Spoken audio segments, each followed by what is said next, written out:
Zhang. Zhang coming in, the EXP And as well as the Clint. Okay, I'm gonna go very fast for this one. This means Pro Esports, if they pick up a tank in the EXP, they will lose. Zhang's great in lane, but more devastating in terms of turtle fights, team fights, anything in the river. He will be able to dive in, stop them. The anti-CC that Zhang has helps him a lot. And Clint, if he gets going, the burst is going to be crazy. So high.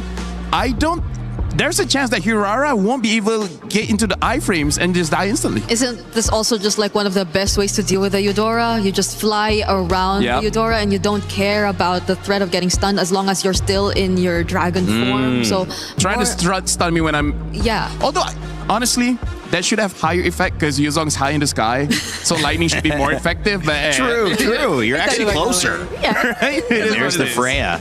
Okay. So I think they got to answer so much here.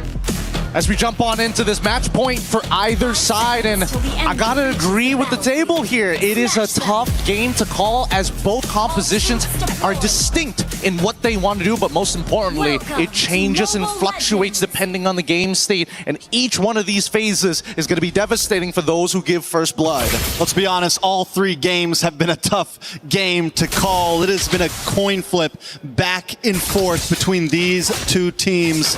I do feel like SRG, there's a lot on the line of how is Innocent going to do on this Clint.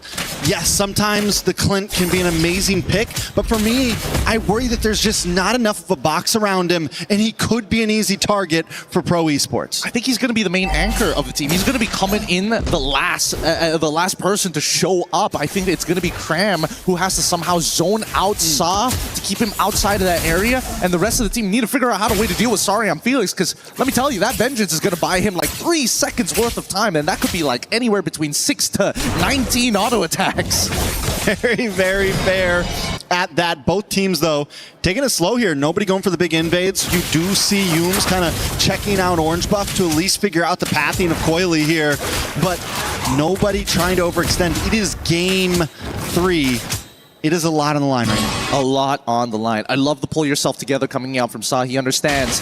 I'm willing to trade flickers, but most importantly, if I catch somebody without theirs, it's game over for them. And I like the fact that Pro have adjusted, right? They didn't get super aggressive in the mid stages of the game. And more importantly, for the mid lane, they want SRG to kind of walk out here. They've already figured out the jungle pathing of where Sakai's is going to be with the help of Cinco de Pepe, and he's made sure he knows, okay, he started on Orange Buff. They're going to show back up on this turtle side again, so level 4s are going to be key.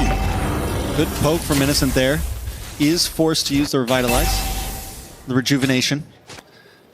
On the boss side, Turtle will be up. Sakai's going to look for any angle in, but again, both teams just taking things so slow. It's so different compared to what we saw previously. Oh, yeah. Oh. Speak of the devil, though, a lot of damage onto Yums. Yums taking out first blood into the hands of Coily. Basaw's going to fall next as Stormy finds a kill. Sakai's looking for a target, but forced to run away. Pro Esports taking domination over the pit. Cram drops as well. 2 members down inside of SRG. Skies isn't done just yet. Coily low. Stormy keeping vision. Yums back to the party. Doesn't have Fist Crack available to him. He's still level 3.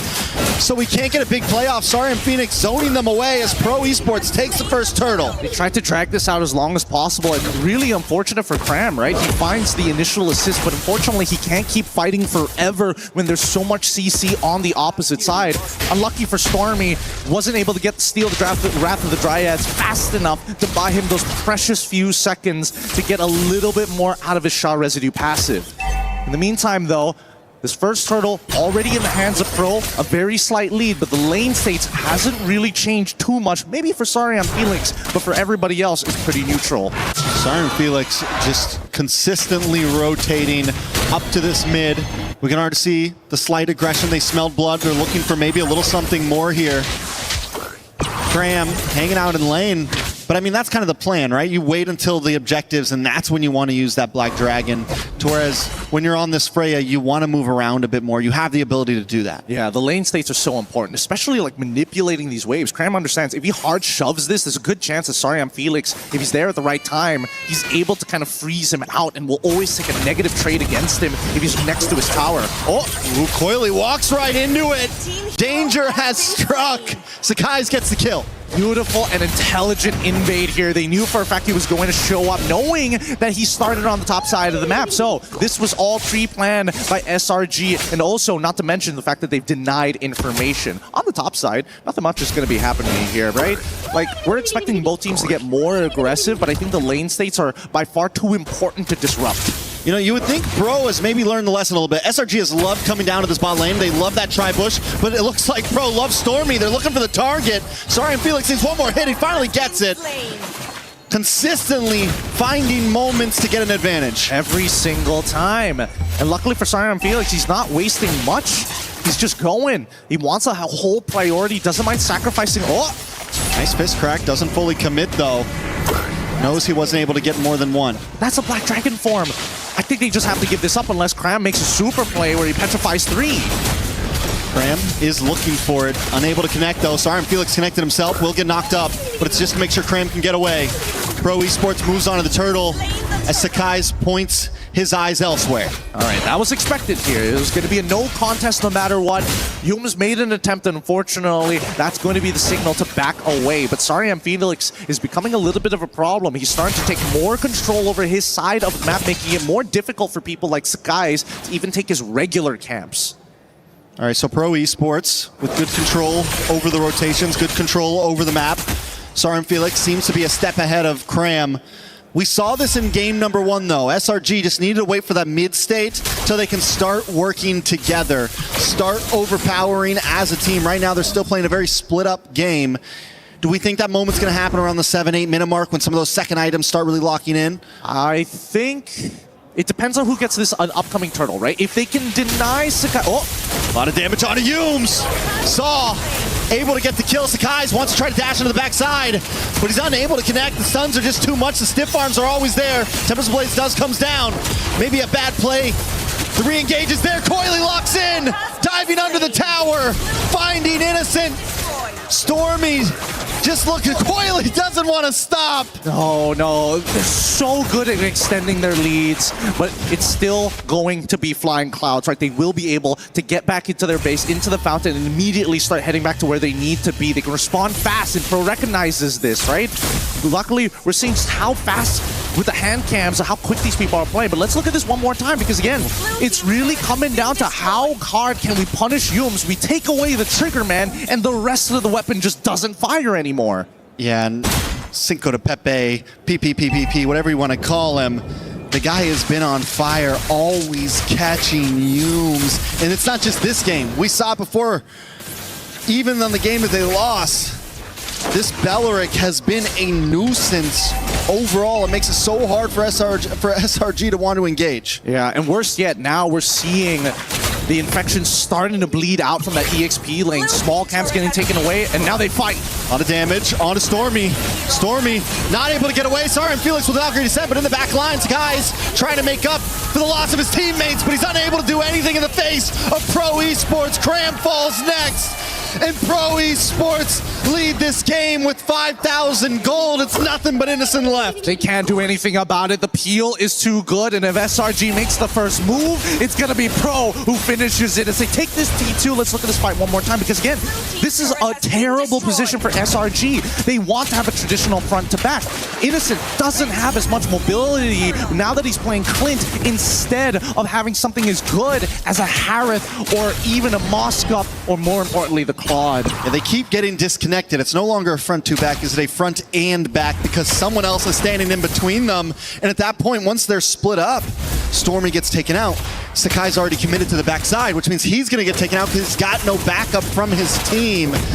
SRG is getting intersected every time. It's starting to look like a bit of bullying, right? You know, he's coming in and stealing the meat from your sandwich, leaving you with only 2 pieces of bread and nothing good in the middle.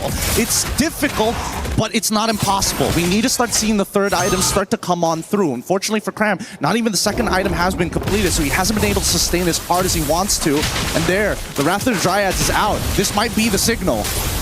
SRG is going to force it, though. I don't think they can force it right now. No, the IMU got wasted, took the Salmon Force, did not get the Wrath of the Dryads there. They're just going to have to let this happen. Sakai's at least on top side looking for some play on the map. They haven't taken a single tower yet. So not only is it a huge gold lead, it is a huge map lead for Pro Esports. Sorry, I'm Felix, 2-0-3. The man has been a monster on this Freya. It really has. And the worst part is that they have no real... Oh! Big stun, a lot of damage on a Stormy. Cram takes it as well. Coily untouched, unfazed. Another tower should drop here. Pro Esports relentless. This is disgusting. Like, Sa can do this forever. This is such an impressive play style. 80 seconds to 103. That's a 23-second difference just because he has pull yourself together. And Sa's going to do it again. He's going to keep repeating this process, targeting Stormy to make sure that they don't have any form of counter-engage, because Yums is the only one who's allowed to walk forward. So do we think we're regretting the Ling pick up front? Maybe should they have gone for something else? I feel like at this point, the Harar or the Ling, it's an even trade no matter what. No matter what, you get one of them. Maybe you can start prioing something else. Or is Pro Esports just outplaying in a general sense? I think it's outplay, and I think I wish they were thinking, I wish we had Lapu, but here we go. Guys, looking for a way into the backside. Coily still able to get it once again. Sakai's looking for the steal. At least they don't lose any members. They still have a holy defense in the mid and the bot. This could be defendable still against Pro Esports. That was a difficult contest here, especially for Sakai's. Despite the Bladed Tempest, right now he is 2 levels down to Hirara and has plenty of base damage just to kind of go above and beyond the retribution numbers that we're seeing so far. And now that SRG backed all the way into the corner, we're seeing a repeat of game number 1, but this time for Pro. Skies continues to play the off lanes while his team defends. The Holy Defense will be in the mid side for when this Lord comes. Meaning Pro Esports may not be able to get a full push in.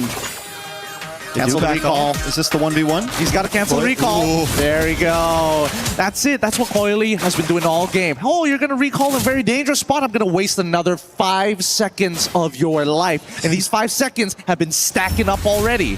Seal play on the top side. Cinco de Pepe looking for a target. Cram forced to back off. Okay. Wrath of the Dryad has not come out just yet. He's holding on to it. He finally pops it. A lot of damage on Yums. Dive into the backside. Kuzin gets the kill. Sakai's into the backside as well. Tempest of Blades comes down. Unable to find any targets. Sakai just can't secure it as Coily gets it with barely a sliver of health. 2 members dropping the side of SRG, but they do defend their inhibitors. It's down to the wire. It's down to 1 HP. That makes the difference in Pro. Unfortunately, it was a good play. The SRG, they had the answer, but they didn't have the economic lead to make it work. Honestly, though, the fact that they lost no inhibitors is still huge. I might rather want to lose 2 of my team members than lose that off lane. Lord is going to be up soon. Macro is going to be important. Where we are at in this game right now. We are at quite a difficult moment for SRG because now, at the very least, they're willing to throw bodies for these inhibitors. They don't want to be put in a forced mistake scenario, but at the same time, they clearly don't have enough numbers to finish off the correct targets. I think the only person they can really jump on is Sa. Kozin, he's vulnerable for the next 30 seconds, but by the time the Lord actually spawns, he's going to get the Purify up again. It's Pro Esports. I think at this point they just continue to take it slow, or is there a clock eventually ticking for SRG? Because I still am on the board that SRG is not completely out since they didn't lose any inhibitors. That's a good question. It's comfortable, right? The map isn't, it's not like what we saw in game 1 where Pro had 0 inhibitors. It's going to be hard to fight for a Lord. The possibility is still slightly there. It is. Thank you, Ziffer, for pulling it up. Already 1 step ahead of me here. But yes, 3 items already done, but I don't know how they're going to take advantage of the Sky Piercer. This might have been a little bit of a mistake on Innocent's part, but at the same time, I think it's a lot of faith as well. The rest of the team is like, we will put them at 1 HP. If you had Sky Piercer just a little bit earlier and you could auto-attack them, that would have been a 2-for-2 trade. So at this stage, my hands are up here. I'm praying that SRG can find that angle, but Pro, they have not made this easy. Look at this position from Yumes right now. They're definitely going to try to fight for this Lord. Looking for a cheeky back. They do not know. It's a very clean position. Nobody checked the bush on the side of Pro Esports. He's going to come into the backside. Conceal play. Can he target down? Yumes looking for Sakai's gets the Lord and a big fist crack. But Pro Esports hasn't fallen just yet. Saw drops as SRG tries to get away with the steal of their life. The steal of this game. Coily low. Stormy shuts him down. SRG have flipped the table. And they've done it. They've done it. I thought they were going to play for the fight, but unfortunately, Yume said, no, we are going to go straight for Coily. They lock him down. The iframes are good, but it's not over just yet. Kozen! Stormy tries to do something, unable to do it. Kozen. I don't know. Kozen slapped him. Just a big backhand to Stormy saying, no. This is not over just yet. We're dominating this game, and we're going to try and run away with it. SRG just one play. We were talking about it. It wins the clock ticking. They didn't need a clock. They just needed Yumes in a beautiful position coming in from the backside. Sakai's finally able to get a neutral objective under his belt in game number 3. And now they are knocking on the door of Pro Esports. I can't believe both Cram and Yumes technically survived that. They used everything to try and disrupt Coily from actually taking away this Lord. And SRG knew that if this next Lord falls into Pro Esports' hands, there's a pretty good chance this game ends in the next 4 minutes. But now they've bought themselves some time. The investment has been worth it, and we are getting to the end game. Now that we're at 44K to 47, despite a 2.5K lead for Pro, Sakai's alongside with Innocent have completed all of their core items. Man, they didn't check that bush. They didn't check that bush. I've seen that bush be used against teams that I like in my own favor. Nice fist crack, though, does come in. Koizen takes a little bit of damage. It's Black good. Dragon. It's good. To petrify. Koizen goes down. Sakai's able to get the kill. The response, though, comes in from Coily. The iframes just aren't enough. Graham falls. He's able to find it. Sakai's with a double under his belt. It's a brawl. As Felix is trying to get away, but Coily finds Stormy and ties it up. It's 3 for 2. Pro Esports definitely not out of this. The push and pull was good from SRG, but Pro said, I got one better. Really unfortunate for Sakai. He was willing to die to trade off. Let's look at the replay one more time, because this did not work out the way that Pro wanted to. And all of a sudden, with the counter engage coming in from not only Yumes, but forcing Pepe to drop down that Wrath of the Dryads, really turned the fight in SRG's favor. But here's the problem. After everybody continuously fought for this long, the big play came down to when Sakai's ended up going down after Beleric caught him with the taunt before he goes. Then, how do you deal with a Freya? You can't deal with that fully scaled up Freya, man. Man, I think the whole crowd right now is on the edge of their seats. We are on the edge of our seats. Everybody's praying.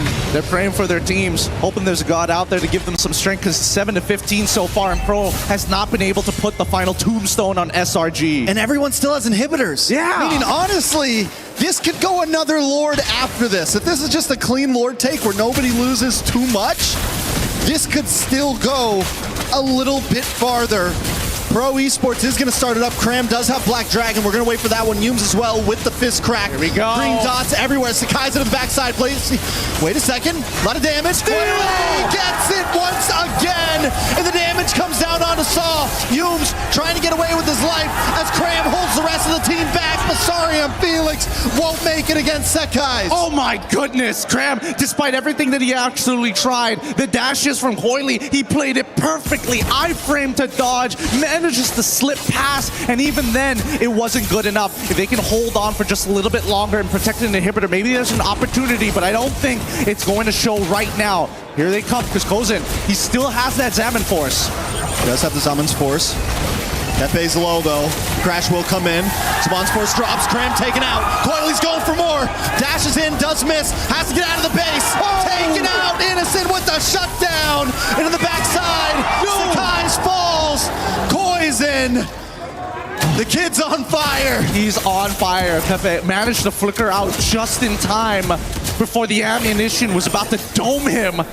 Oh my goodness. I don't know who's going to win this game, but by God, this has been the most fierce competition we've seen so far. Stormy now finishing off that Holy Crystal for the sake of the extra little bit of damage. You notice that every single time both teams interact, so many people walk away with 1 HP despite Sky Piercers being in play. I feel like honestly with that last Lord push, all Pro really needed to get was an inhibitor out of it. You only had 3 members. You're up against the Clint and a lot of just siege defense potential. The fact that they were able to get the inhibitor is a good start. But like I said, we're going to another Lord. Pro Esports still has inhibitor standing. SRG has gotten to the max item point almost. We're getting very close to tie game material. All right, Zipper, I need your help. We need to know how many Thunderbelt stacks Yums actually has. I need to know the numbers here to see how much damage he can technically take. Because so far, Kozen has been absolutely melting. Oh! Still play. Saw gets a stun. Graham is unable to get away. The Black Dragon comes out, but Kozen still gets him. Sakai's with a beautiful blazing duet finds Saw. But Coiley's chasing him down along with Koizen. 1 for 1, Mage for EXP. Not bad, not bad. And honestly, I think it's more worth it to get rid of Saw. Now they don't have to worry about, you know, something getting blown out of nowhere. And the best part is by the time the Lord actually spawns, Cram is already up and ready to go in comparison to the staggered death timer coming in from Eudora on Saw on the opposite side. So if SRG want to take first position, they absolutely can. But then again, is it playing to your strengths or do you want to be the ones who push Pro out of the scenario, right? Make him hesitate on the trigger finger. I feel it. I feel it. I think without Cram, though, it is a little hard to break through. But Sakai's either way, even without Cram, has been doing such a great job at invading that backside and slipping out so quickly. Yums once again looking for position around this Lord. As Pro Esports play the map, are we going to see Yums look for that back push again, and will Pro Esports check it? Oh, I don't know. He doesn't seem to be taking that space just yet. There's no reason to. And I think from Pro's side, they've kind of set a neutral state. Top side is going to eventually turn into a slow push. Same goes for that bottom side as well. With that extra minion here, SRG need to be the ones who reveal themselves first. But if they do, that means Pro is going to start blitzing the Lord. It's a game of cat and mouse. It's about information. It's just corporate espionage at this point. Corporate espionage. I like it. We did see Coily whittle down to that top side to get the push back. SRG are going to look for the engage. Cram hasn't used the Black Dragon just yet. Yums there as well. Has an immortality. Can take a lot of shots. Can take the big push. Sakai's looks for an angle.